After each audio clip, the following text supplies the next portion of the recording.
മുംബൈയിൽ മലയാളി സാംസ്കാരിക പാരമ്പര്യമായ അക്ഷരശ്ലോകത്തെ പുതുതലമുറയിലേക്ക് എത്തിക്കുന്ന ശ്രമങ്ങൾ ശ്രദ്ധേയമാകുന്നു.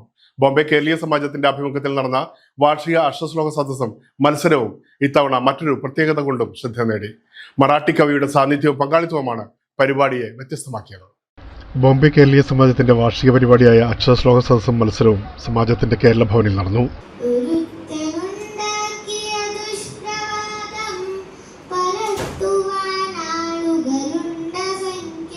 മുതിർന്നവരും കുട്ടികളും ഉൾപ്പെടെ നിരവധി മത്സരാർത്ഥികൾ പങ്കെടുത്ത സദസ്സിൽ അക്ഷരശ്ലോകത്തിന്റെ പാരമ്പര്യവും സാഹിത്യ സമ്പത്തും വീണ്ടും സജീവമായി.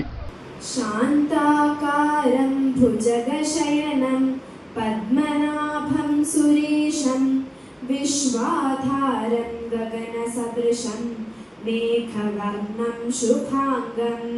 മുംബൈയിൽ ജനിച്ചുവളർന്ന കുട്ടികളുടെ പങ്കാളിത്തം അക്ഷരശ്ലോക സദസ്സിനെ ആവേശത്തിലാക്കി.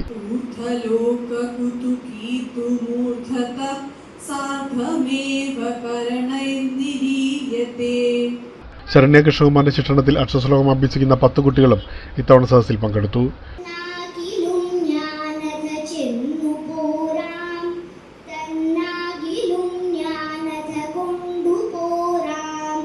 പുതുതലമുറയിലെ പങ്കാളിത്തം പരിപാടിക്ക് കൂടുതൽ ഉത്സാഹം നൽകി.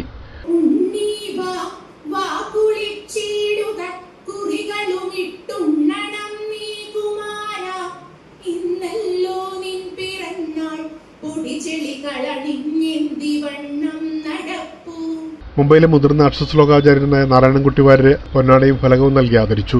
മത്സരാർത്ഥികളെയും ശ്രോതാക്കളെയും അഭിസംബോധന ചെയ്ത് സംസാരിച്ച അദ്ദേഹം അക്ഷരശ്ലോകം പോലുള്ള പാരമ്പര്യ കലാരൂപങ്ങൾ പുതുതലമുറയിൽ നിലനിർത്തേണ്ടതിന്റെ പ്രാധാന്യം ഊന്നി പറഞ്ഞു.